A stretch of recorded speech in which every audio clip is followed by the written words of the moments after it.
അങ്ങനെ നമ്മൾ കർത്താവിൻ്റെ കൃപയുടെ നദി ഒഴുകുന്ന വാഗ്ദത്ത മാസത്തിലേക്ക് വന്ന് ഓഗസ്റ്റ് മാസം ഏറ്റവും അനുഗ്രഹിക്കപ്പെട്ട ഒരു മാസം ദൈവം നമുക്ക് തുറന്നു തന്നിരിക്കുകയാണ്. കർത്താവിൻ്റെ ബലവും കർത്താവിൻ്റെ ശക്തിയും നമ്മൾ ഈ മാസം കാണും. കഴിഞ്ഞ മാസങ്ങളിൽ നമ്മൾ പ്രാർത്ഥിച്ച എല്ലാ പ്രാർത്ഥനയുടെ മറുപടി ഈ മാസം നമ്മൾ കാണും. നമ്മൾ എന്തു പറയുന്നു അതാണ് നമ്മൾ. അതായത് മർക്കോസിൻ്റെ സുവിശേഷം 11:23 പറയുന്നു, നമ്മൾ പ്രാർത്ഥിച്ചത് ലഭിച്ചുവെന്ന് വിശ്വസിച്ചാൽ അത് നമുക്കുണ്ടാകും. കഴിഞ്ഞ മാസങ്ങളിൽ നമ്മൾ പ്രാർത്ഥിച്ചു, ഈ മാസം ലഭിച്ചു എന്ന് വിശ്വസിക്കണം, അത് നമുക്കുണ്ടാകും. പ്രാർത്ഥിച്ചത് കൊണ്ടുണ്ടാകുമെന്നല്ല. ഭൂമിയിൽ എല്ലാവരും പ്രാർത്ഥിക്കാറുണ്ട്, എന്നാൽ പ്രാർത്ഥിച്ചത് ലഭിച്ചു എന്ന് വിശ്വസിക്കണം. ഭൂമിയിൽ എല്ലാവരും പ്രാർത്ഥിക്കുന്നുണ്ട്, എന്നാൽ അവർക്ക് ലഭിച്ചു എന്ന് വിശ്വസിക്കാൻ കഴിയില്ല. കാരണം യേശുവിൻ്റെ നാമത്തിൽ പിതാവിനോട് ചോദിച്ചാൽ മാത്രമേ മറുപടിയുള്ളൂ. ഞാൻ വാതിലാകുന്നു, എന്നെ കൂടാതെ പിതാവിൻ്റെ അടുക്കൽ ചെല്ലാൻ ആർക്കും കഴിയില്ലെന്ന്. അതിൻ്റെ അർത്ഥം പിതാവുമായിട്ട് കോണ്ടാക്ട് ചെയ്യുവാൻ, ബന്ധം സ്ഥാപിക്കുവാൻ, അനുഗ്രഹിക്കപ്പെടാൻ അനുഗ്രഹം ഒരു വഴിയേ ഉള്ളൂ, സ്വർഗസ്ഥനായ പിതാവിൻ്റെ അടുക്കൽ നിന്ന്. ദുഷ്ടന്മാരുടെ മേലും നീതിമാന്മാരുടെ മേലും വെയിലും മഴയും അയക്കുന്ന ദൈവത്തിൽ നിന്ന് മറുപടി വാങ്ങാൻ യേശുവിലൂടെ മാത്രമേ ഉള്ളൂ.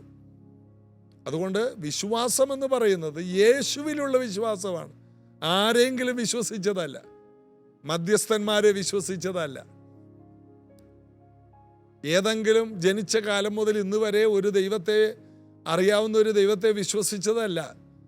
യേശു ക്രിസ്തുവിലൂടെ മാത്രമേ നമുക്ക് പിതാവിൻ്റെ അടുക്കൽ ചെല്ലാൻ കഴിയൂ. യേശുവിലൂടെ മാത്രമേ നമുക്ക് നിത്യജീവനുള്ളൂ. യേശുവിലുള്ള വിശ്വാസത്തെയാണ് ബൈബിൾ വിശ്വാസമെന്ന് പറയുന്നത്. അല്ലാത്ത വിശ്വാസങ്ങളും അവരവരുടെ വിശ്വാസം അവരവരെ രക്ഷിക്കട്ടെ എന്ന് പറഞ്ഞ് ഒക്കെ ജീവിക്കാം. അവനവൻ്റെ വിശ്വാസം അവനവനെ രക്ഷിക്കും. ആര് രക്ഷിക്കും? ഒരൊറ്റ വിശ്വാസമേ മാനവജാതിയെ രക്ഷിക്കൂ. അതുകൊണ്ട് നമ്മൾ പ്രാർത്ഥിച്ചത് ലഭിച്ചു എന്ന് വിശ്വസിക്കണം, എന്നാൽ അത് നമുക്ക് ഉണ്ടാകും. നമ്മൾ ലഭിച്ചു എന്ന് വിശ്വസിക്കണം, അതിനുള്ള റൈറ്റ് നമുക്കുണ്ട്. കാരണം യേശുവിൻ്റെ നാമത്തിലാണ്, പിതാവിനോടാണ്, നാം വീണ്ടും ജനിച്ചവരാണ്, നീതിമാനാണ്. നീതിമാന്റെ ശ്രദ്ധേറിയ പ്രാർത്ഥന വളരെ ഫലിക്കും. പിന്നെ എന്താ തടസ്സം? കഴിഞ്ഞ മാസങ്ങളിൽ വിശ്വസിച്ച് പ്രാർത്ഥിച്ചത് മുഴുവനും ഈ മാസം നടക്കും എന്ന് ഞാൻ നിങ്ങളെ നോക്കി പ്രഖ്യാപിക്കുന്നു. കർത്താവ് അങ്ങനെ തന്നെ ചെയ്യും. ഈ മാസം മറുപടികളുടെ മാസമായി, വാഗ്ദത്ത നിവൃത്തിയുടെ മാസമായി, അത്ഭുതങ്ങളുടെ മാസമായി, വിടുതലുകളുടെ മാസമായി, നിങ്ങളുടെ വഴി തുറക്കുന്ന മാസമായി. ഈ മാസത്തെ വിശ്വസിക്കുക, കർത്താവ് അനുഗ്രഹിക്കും. ഈ നല്ല കർത്താവിനെ നമുക്ക് ചേർന്ന് പാടി ആരാധിക്കാം. നിന്നെ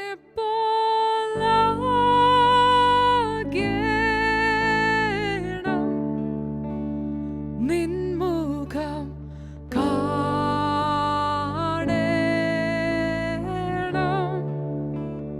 നിൻ സ്വരം കേൾക്കണം,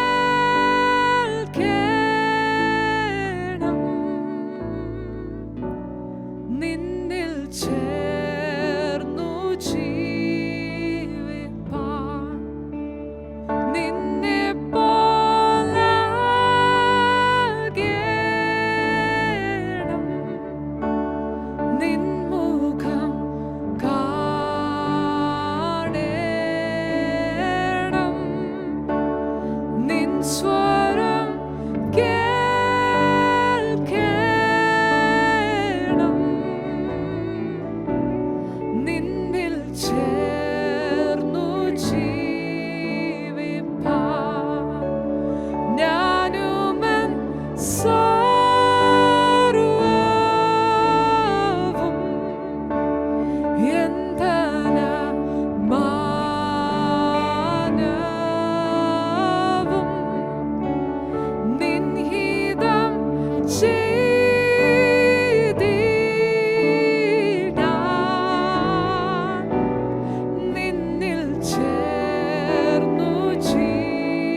അപ്പോസ്തല പ്രവൃത്തി 7-ാം അധ്യായത്തിലാണ് ഈ ഓഗസ്റ്റ് മാസം 1-ാം തീയതി നമ്മൾ തുടരുന്നത്.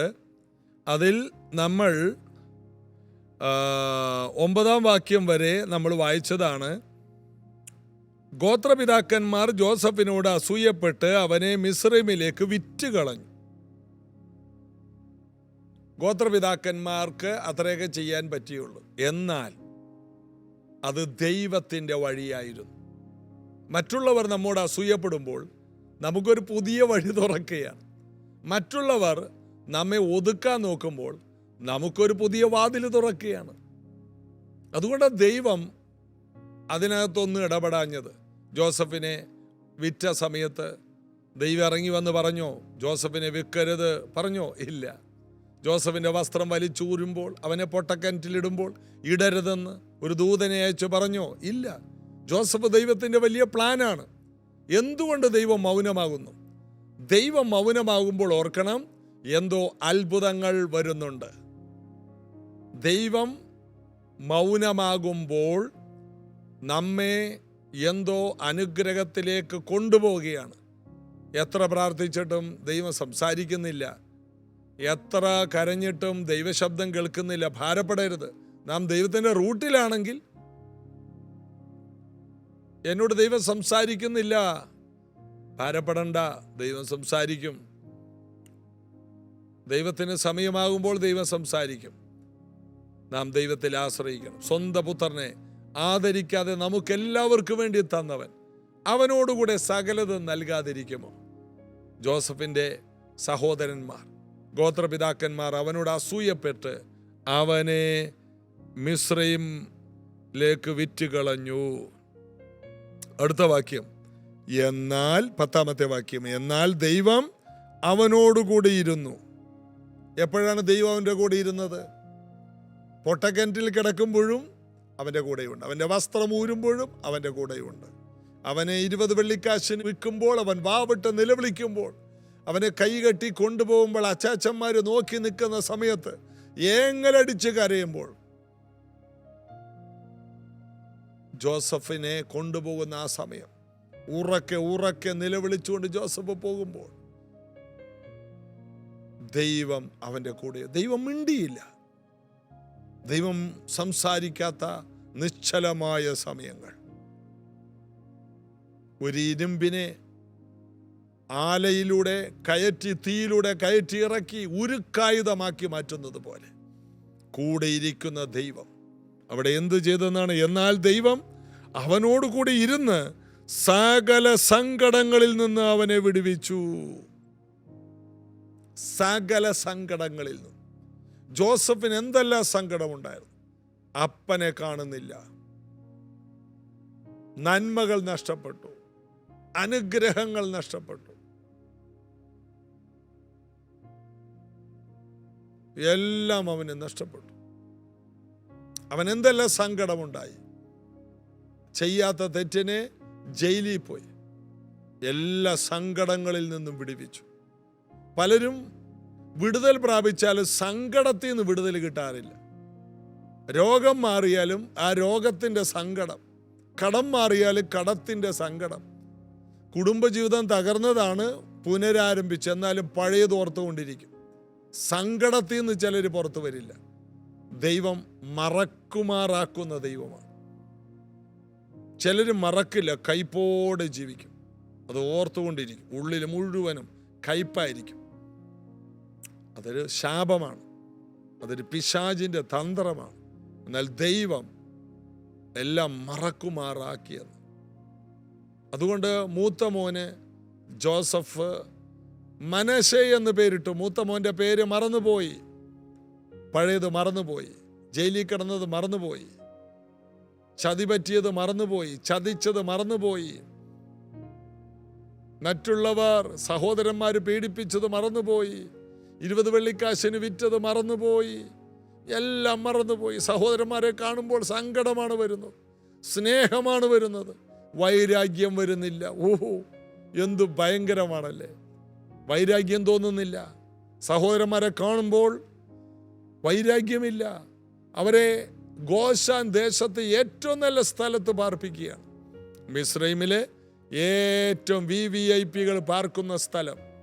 അവിടെ സഹോദരന്മാർക്ക് എല്ലാവിധ സൗകര്യങ്ങളും, വീട്, ജീവിത ചുറ്റുപാട്, മാത്രമല്ല കൊട്ടാരത്തിലെ ഉദ്യോഗസ്ഥരാക്കി, കൊട്ടാരത്തിലെ അവരുടെ കന്നുകാലികളെ നോക്കുന്ന മെയിൻ ആൾക്കാരാക്കി മാറ്റുകയാണ്. വലിയ നന്മകളുടെ ഉടമസ്ഥരായി ജോസഫ് മുഖാന്തരം അവർ തീരുകയാണ്. ഇത് തന്നെയാണ് പുതിയ നിയമത്തിലെ യേശു കർത്താവെന്ന ജോസഫ്. ആരുപദ്രവിച്ചുവോ അവർക്കെല്ലാം അവൻ നന്മയായി. ആരെല്ലാം ക്രൂശിച്ചുവോ അവർക്കെല്ലാം യേശു നന്മയായി. യേശു എല്ലാവർക്കും ഒരു നന്മയായിരുന്നു. പഴയ നിയമത്തിലെ ജോസഫ് പുതിയ നിയമത്തിലെ യേശുവിൻ്റെ നിഴലാണ്. എല്ലാം ക്രൂശിൽ മറന്നു കളഞ്ഞു. യേശു ക്രൂശിൽ തന്നെ അത് മറന്നു. ഇവരോട് ക്ഷമിക്കണമേ, ഇവർ ചെയ്യുന്നത് എന്താണെന്ന് അറിയാത്തത് കൊണ്ട് ഇവരോട് ക്ഷമിക്കണമേ. കർത്താവിൻ്റെ ഉള്ളിൽ യാതൊരു പകയില്ല. എന്നാൽ അവരെന്നോട് അങ്ങനെ ചെയ്തില്ലേ? കാണിച്ചു കൊടുക്കാം ശാസ്ത്രിമാർക്ക്. ആ മഹാപുരോഹിതനെ ഞാൻ വെച്ചിട്ടുണ്ട്, ഹെരോദാവേ കാണിച്ചു തരാമടാ. ഇങ്ങനത്തെ യാതൊന്നുമില്ല. യേശുവിനെ അറിയാം, എന്നെ തോൽപ്പിക്കാൻ കഴിയുന്ന ആരുമില്ല, എന്നെ നശിപ്പിക്കാൻ പറ്റിയ ആരും ഈ പ്രപഞ്ചത്തിലില്ല. പിശാചിനോ മനുഷ്യർക്കോ എന്നെ ഒന്നും ചെയ്യാൻ കഴിയില്ല. ഞാൻ എൻ്റെ ദൈവത്വം മാറ്റിവെച്ച് മനുഷ്യത്വമെടുത്ത് ദാസരൂപമെടുത്ത് ഞാൻ വന്നത് ഇതെല്ലാം അനുഭവിക്കാൻ തന്നെയാണ്. മനഃപൂർവ്വം യേശു അത് സ്വീകരിക്കുകയായിരുന്നു. ഒരു ഗലീലക്കാരൻ്റെ രൂപത്തിൽ, വസ്ത്രവേഷവിധാനത്തിൽ, പഠിപ്പില്ലാത്തവൻ്റെ രൂപത്തിൽ ഈ ഭൂമിയിൽ മാനവജാതിക്ക് മുഴുവനും ജ്ഞാനം കൊടുക്കുന്ന, ജ്ഞാനത്താൽ സകലത്തെ ഉണ്ടാക്കിയവൻ ഒരു സാധാരണക്കാരനായി ഈ ഭൂമിയിൽ നടന്നതാണ് ലോക ചരിത്രത്തിലെ ഏറ്റവും വലിയ അത്ഭുതം. ആകാശമല്ല അത്ഭുതം, ഭൂമിയല്ല അത്ഭുതം, സകലത്തിലും ഒതുങ്ങാത്തവൻ, പ്രപഞ്ചത്തിൽ പോലും ഒതുങ്ങാത്തവൻ ഈ കൊച്ചു മണ്ണിൽ ഗലീല കടലിൻ്റെ തീരത്തൂടെ നടന്നു എന്നുള്ളത് ചെറിയ കാര്യമല്ല. നമുക്ക് വേണ്ടി നമ്മെ സ്വർഗീയന്മാരാക്കാൻ യേശു ഭൗമികനായിട്ട് മാറി. നമ്മെ നിത്യജീവനുള്ളവരാക്കാൻ യേശു മണ്ണിൽ വന്ന് മരിച്ചു. നമ്മെ വിണ്ണിലുള്ളവരാക്കാൻ അവൻ മണ്ണിലേക്ക് വന്നു. അവൻ വിശന്നിരുന്നു, നമ്മൾ തൃപ്തനാകാൻ. അവൻ നിന്ദകൾ സഹിച്ചു, നാം മാനിക്കപ്പെടാൻ. അവൻ അടികൾ കൊണ്ടു, നമ്മൾ സൗഖ്യം പൂർണ്ണമായും പ്രാപിക്കും. അവൻ മരത്തിൽ തൂങ്ങപ്പെട്ടു. എന്തിനാ? മരത്തിൽ തൂങ്ങുന്നവനേവനും ശപിക്കപ്പെട്ടവനെന്ന് എഴുതിയിരിക്കാൻ ക്രിസ്തു നമുക്ക് വേണ്ടി ശാപമായി. ഗലാത്യർ 3:13, 14 വാക്യം. അബ്രഹാമിൻ്റെ അനുഗ്രഹം ക്രിസ്തുവേശുവിലൂടെ ജാതികൾക്ക് വരുന്നു. അങ്ങനെ അബ്രഹാമിൻ്റെ അനുഗ്രഹം നമുക്ക് യേശു ക്രിസ്തു മുഖാന്തരം, യഹൂദന്മാർക്ക് മാത്രമല്ല നമുക്ക് ലഭിച്ചു. ഇന്ന് മലയാളികളായി നാം അനുഗ്രഹിക്കപ്പെട്ടവരാണ് യേശു കർത്താവ് മുഖാന്തരം.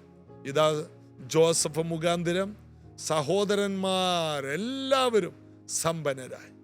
നിന്ദിച്ചവർ, പരിഹസിച്ചവർ, നാം പലവട്ടം ക്രിസ്തുവിനെ ക്രൂശിച്ചവരാണ്, ക്രിസ്തുവിനെ തള്ളിപ്പറഞ്ഞവരാണ്, കർത്താവിനെ നിന്ദിച്ചവരും കർത്താവിൻ്റെ നാമത്തെ പരിഹസിച്ചവരും പരിശുദ്ധാത്മാവിനെ ദുഃഖിപ്പിച്ചവരുമാണ്.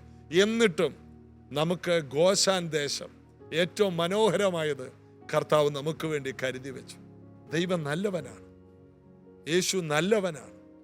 ജോസഫിനെ നമ്മൾ കാണുമ്പോൾ, പഴയ നിയമത്തിലെ ജോസഫിന് ഇത്രയൊക്കെ ചെയ്യാൻ പറ്റുമെങ്കിൽ മാനവകുലത്തിന് വേണ്ടി മുഴുവനും വേണ്ടി യേശു കർത്താവ് ഇത് ചെയ്തു. ജോസഫ് തൻ്റെ 11 സഹോദരന്മാർക്ക് വേണ്ടി ചെയ്തുള്ളെങ്കിൽ യേശു കർത്താവ് ജനിച്ച സകലർക്കും വേണ്ടി അവൻ ക്രൂശിൽ എല്ലാം നിവർത്തിയാക്കി. യേശു സഹിച്ചത് മുഴുവനും മാനവജാതിക്ക് വേണ്ടി. ജോസഫ് സഹിച്ചത് മുഴുവനും തൻ്റെ കുടുംബത്തിന് നന്മയായി. എന്നാൽ യേശു കർത്താവ് സഹിച്ചത് മുഴുവനും മാനവജാതി ആര് യേശുവിൽ വിശ്വസിക്കുന്നു അവർക്ക് നന്മയായി. നമ്മുടെ എല്ലാം മറക്കുമാറാക്കും.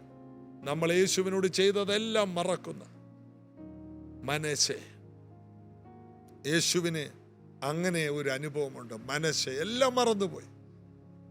തൻ്റെ രക്തത്തിൽ, പിതാവിൻ്റെ അടുക്കൽ നമ്മൾ നിൽക്കുമ്പോൾ നമ്മൾ പാപികളല്ല, പുത്രൻ്റെ രക്തത്താൽ കഴുകൽപ്പെട്ടതുകൊണ്ട് പിതാവ് നമ്മെ കാണുന്നത് മനശ്ശയായിട്ടാണ്. മറന്നുപോയി. നമ്മൾ ചെയ്തതൊന്നും പിതാവിന് ഓർമ്മയില്ല. നമ്മൾ ചെയ്ത അകൃത്യങ്ങൾ തൻ്റെ രക്തം കൊണ്ട് കഴുകി. അതുകൊണ്ടാണ് വരുവിൻ നമുക്ക് തമ്മിൽ വാദിക്കാം എന്ന് യെശയ്യാവിൽ പറയുന്നത്. നിങ്ങളുടെ പാപം കടും ചുവപ്പാണെങ്കിലും ഹിമം പോലെ വെളുപ്പിക്കും. മനശ്ശെ മറന്നുപോയി. ദൈവം നമ്മുടെ അകൃത്യങ്ങൾ ഓർക്കുന്നില്ല. എല്ലാ പാപങ്ങളും അവൻ മറന്നുപോയി. ജോസഫ് അവന് ജനിച്ച മോന് പേരിട്ടത് മനശ്ശെ മറന്നുപോയി. സഹോദരവർഗങ്ങൾ ചെയ്തത് മറന്നുപോയി. യേശു നാം ചെയ്ത മുഴുവനും പാപം. എത്ര വലിയ ദുഷ്ടനും യേശുവിൻ്റെ അടുത്ത് വരാം. യേശുവേ ഞാൻ പാപിയാണ്, എന്നോട് ക്ഷമിക്കണേ എന്ന് പറഞ്ഞാൽ പിതാവ് ഉടനെ മനശ്ശെ മറന്നുപോയി. എല്ലാം പിതാവിൻ്റെ മുമ്പിൽ നിൽക്കുമ്പോൾ പിതാവ് നമ്മുടെ ഒരു തെറ്റുകളും ഓർക്കുന്നു. യേശുവിൻ്റെ രക്തത്തിലൂടെ നമ്മെ കാണുമ്പോൾ, യേശുവിലൂടെ നമ്മെ കാണുമ്പോൾ നാം വിശുദ്ധരാണ്, നാം നിഷ്കളങ്കരാണ്, നാം ദൈവത്തിന് ഏറ്റവും പ്രിയപ്പെട്ടവരാണ്. അബ്ബാ പിതാവേ എന്ന് വിളിച്ചുകൊണ്ട് പിതാവിൻ്റെ അടുക്കലേക്ക് ഓടിച്ചെല്ലത്തക്ക രീതി പ്രാഗൽഭ്യം ലഭിച്ചവർ നന്ദിയുള്ളവരായി ഈ ഓഗസ്റ്റ് മാസത്തിൽ അബ്ബാ പിതാവേ എന്ന് വിളിച്ചുകൊണ്ട് അനുഗ്രഹത്തിലേക്ക് ഓടിച്ചെല്ലാൻ, ഈ മാസം ലഭിക്കേണ്ട എല്ലാ അനുഗ്രഹങ്ങളും യേശുവിലൂടെ പ്രാപിച്ചെടുക്കുവാൻ കർത്താവിൻ്റെ വലിയ കൃപകളെ നമുക്ക് ഒരുമിച്ച് അനുഭവിക്കാം. വിശ്വാസം ഏറ്റുപറയാം. എന്നോട് ചേർന്ന് ചില വിശ്വാസത്തിൻ്റെ വാക്കുകൾ പറയാൻ ആരുണ്ട്? എന്നോട് ചേർന്ന് പറഞ്ഞ യേശുവേ, ഞാൻ വിശ്വസിക്കുന്നു ഈ ഓഗസ്റ്റ് മാസം മുതൽ, ആരംഭം മുതൽ ഞാൻ നന്മകൾ കാണും, ഞാൻ അഭിവൃദ്ധികൾ കാണും. കഴിഞ്ഞ മാസങ്ങളിൽ ഞാൻ പ്രാർത്ഥിച്ചതും ഞാൻ കാത്തിരുന്നതും യേശുവിൻ നാമത്തിൽ ഈ ഓഗസ്റ്റ് മാസത്തിൽ കാണും. അന്യ കണ്ണല്ല, എൻ്റെ സ്വന്തം കണ്ണുകൊണ്ട് കാണും. എൻ്റെ കൈ കൊണ്ട് ഞാൻ നന്മകൾ തൊടും. എൻ്റെ കാലെടുത്ത് വാഗ്ദത്തങ്ങളിൽ കാലെടുത്ത് വയ്ക്കും. ഞാൻ ഇതുവരെ പോകാത്തിടത്ത് ഞാൻ പോകും. ഇതുവരെയും കാത്തിരുന്നത് എൻ്റേതായി മാറും. യേശുവിൻ്റെ നാമത്തിൽ അത് സംഭവിക്കും. കർത്താവെ, ഈ പറഞ്ഞത്, ഈ വിശ്വാസത്തിൻ്റെ ഏറ്റുപറച്ചിൽ ഇവരുടെ ജീവിതത്തിൽ നന്മയായി മാറട്ടെ. യേശുവിൻ്റെ നാമത്തിൽ അനുഗ്രഹിക്കും. കർത്താവിൻ്റെ കരങ്ങളിൽ ഏൽപ്പിക്കും. വലിയ ദൈവപ്രവർത്തികൾ അവർ കാണട്ടെ. അവർ പോകുന്നിടത്തെല്ലാം ദൈവനാമം വളരെ വളരെ മഹിമപ്പെടട്ടെ. ഈ മാസത്തിലെ ഓരോ ദിവസവും വിടുതലുകൾ ഉണ്ടാകട്ടെ. പ്രത്യേകിച്ച് കേരളക്കരയ്ക്ക് വേണ്ടി പ്രാർത്ഥിക്കുന്നു. തുടർമാനമായ മഴ ഈ നാടിനെ നശിപ്പിക്കാൻ ഇടയാകാതെ യേശുവിൻ്റെ നാമത്തിൽ മഴ നോർമലാകട്ടെ. കാലാവസ്ഥ അനുഗ്രഹമാകട്ടെ. അനർത്ഥങ്ങൾ നാടുവിട്ട് മാറട്ടെ. യേശുവിൻ്റെ നാമത്തിൽ ഈ ഭൂപ്രകൃതിയെ ഞങ്ങൾ ചേർന്ന് അനുഗ്രഹിക്കുന്നു. ഞങ്ങൾ പാർക്കുന്നത് കൊണ്ട്, യേശു ഞങ്ങളുടെ കൂടെ ഉള്ളത് കൊണ്ട് ഈ ഭൂപ്രകൃതി ഓഗസ്റ്റ് മാസം മുതൽ അനുഗ്രഹമാകട്ടെ. യേശുവിൻ നാമത്തിൽ ആമേൻ. നമുക്ക് വിശ്വസിക്കാം, കർത്താവിൽ ആശ്രയിക്കാം, വാഗ്ദത്തങ്ങളെ വീണ്ടും വീണ്ടും സ്വന്തമാക്കാം. ഈ മാസം മുഴുവനും കർത്താവിൻ്റെ വചനം കേട്ട് ബലപ്പെടാൻ യേശു കർത്താവ് ഈ പ്രാർത്ഥനയിലൂടെ കാരണമാക്കട്ടെ. എല്ലാ ദിവസവും നമുക്ക് യേശുവിൽ ആശ്രയിക്കാം. God bless you.